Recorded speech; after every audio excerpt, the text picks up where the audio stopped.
Paano gumawa ng e-registration account? So yan po kabayan ang ituturo natin sa tutorial na ito. Ito pong e-registration account, ito po yung website ng Department of Migrant Worker or ng POEA. Nire-required po ito sa lahat ng paalis ng or pabalik ng Pilipinas. Okay? Kaya kung ikaw po ay lalabas ng bansa, mag-a-apply or mag-a-apply pa lang po, una nyo pong gagawin ay kailangan nyo pong mag-rehistro dito sa e-registration kasi Muslim Agency, hinahanap po ito kung kayo po mag-apply especially doon sa mga English country or sa Japan po. Paano po gumawa ng account yan? I-follow nyo lang po itong gagawin ko. Ang una nyo lang pong gagawin ay i-open nyo ang browser ng inyong mga cellphone. Ang gagamitin ko po dito ay Chrome. Open lang natin. And then pagdating dito, i-search nyo lang po ang DMW. Ayan, i-search nyo lang po yan and then i-okay nyo. And then dito po, hanapin nyo po dito, ayan, sa DMW. Pwede nyo rin po i-search ang link na yan kung hindi po lumabas ang mga ganito. Pero kahit DMW po, okay na po yan. And then may mga lalabas po dito online. Ito po yung online services ng Department of Migrant Worker. So, siyempre, dito po tayo sa e-registration. Ayan po, i-click po natin yan. And then, mapupunta tayo dito sa portal ng online services ng e-registration. So, dito rin po kayo maglalagin ng e-registration account nyo once po na nakagawa na po kayo, okay? O may mga kukuhain po kayo sa e-registration. So, magkikreate kayo dito po sa Let's Go or maglalagin. Click natin yung Let's Go button. Then dito, kung maglalagin po kayo dyan po ang email. And then, i-next nyo po, and then lagay nyo po ang password. So, siyempre, dahil magkikreate po tayo, dito tayo pupunta sa, yan po. You don't have an account yet. I-click po natin itong registered highlights na yan. Naka-highlights na yan. Click natin yan. And then, mapupunta po tayo dito sa Term of Use and Privacy Statement. Ayan po. I-click lang po natin itong I accept the Term of Use. Ayan. And then dito po, kailangan po natin fill upan dito yung mga information ng e-registration. So, dapat po ang ilalagay po natin dito ay valid. And then, ilalagay lang po natin dito yung ating pangalan. Ayan. And then, yung panggit ng pangalan po. And then, dito naman sa last name, ito yung family name natin, apelyido. So, PEX, kung meron po kayong mga junior and senior, i-click nyo po yan, and then lalabas po yan dyan, ayan. So, kung meron po kayo yan, kailangan nyo din pong ilagay. So, dito, gender, click nyo lang po yan, and then mamili po kayo kung saan po kayo dyan, male and female lang po yan. And then, dito po, valid email address. So, dapat po ang ilalagay natin dito, yung email address po na marireceive po natin yung link or yung mga notification na is-send sa atin ng e-registration. Okay? Yan. Yan din po ang magiging inyong username. Hindi ang inyong birthday, i-click nyo lang po yan. And then hanapin nyo po dito, i-adjust nyo na lang po dito yung year na yan, and then month and day.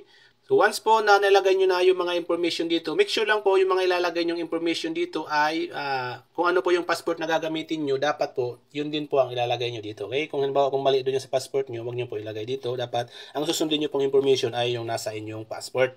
And then dito, i-click nyo na lang po itong registered button. Pag okay na po, make sure lang po na i-double check. And then, lalabas po ito, confirmation. I-click lang natin itong yes. And then, lalabas po ito, account creation result, success. Ganyan po. Ibig sabihin po niyan ay nakakreate po kayo ng account. Ngayon po, sisend po yan ng activation link doon sa inyong email na nilagay. So, kahit po nakakreate na kayo ng ganito, kung hindi nyo po i-activate, i-click yung link na sinend doon sa email nyo po, hindi po yun ma-activate. So, pag hindi po yun click, madi-deactivatein po ang account na to. Okay? Kaya kailangan nyo pong i-click yung link na sinend doon sa inyong mga email. So, ang magiging e-registration number nyo po, ayan na po, ayan. Yung numbers na yan, yan po yung magiging e-registration account nyo.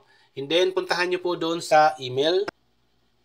And then, ito na po yung link na sinend ng Department of Migrant Worker Online Services. I-open lang po natin yan. And then, ganito po yung link na isisend sa inyo ni DMW. Isisend po sa inyo yung inyong temporary password. Yan po yung gagamitin yung pansamantalang password pag po maglalagin kayo ng e-registration. And then, pag nalagin nyo na po, pwede nyo na pong palitan ng password ang inyong mga e-registration. Okay? Dito po, kailangan po natin i-click itong naka-highlights na sa baba na yan na click here. Ayan, i-click po natin yan. And then, kung ganito po ang lumabas sa inyo, i-click nyo lang po itong continue. And then, ganito na po ang lalabas dyan. Madadirect tayo dito sa portal ng online services ng Department of Migrant Worker. So, dito, ilalagay na po natin yung ating account. Yan, click natin itong let's go. And then, ilalagay na po natin dito yung ating email. And then, i-click natin itong next. Tapos dito, ilalagay naman natin dito yung temporary password na binigay sa atin, yung sinend po sa atin sa email. Yung pong ilalagay natin dito. And then, i-click natin itong login.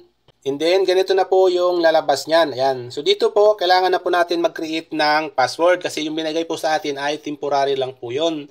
So, kailangan natin pong palitan yan. Ilagay po natin dito yung password. Make sure lang po na maaalala po natin. Okay? Or receive po natin. Dapat po, parehas po ang dalawang yan. And then, minimum of 8 characters po. Dapat po mayroon pong big letter and then mayroon pong small letter.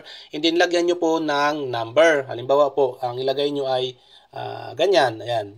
So, yan po ang dapat, okay? So, wag po yung puro maliit lang, and then wag po yung puro malaki or puro number.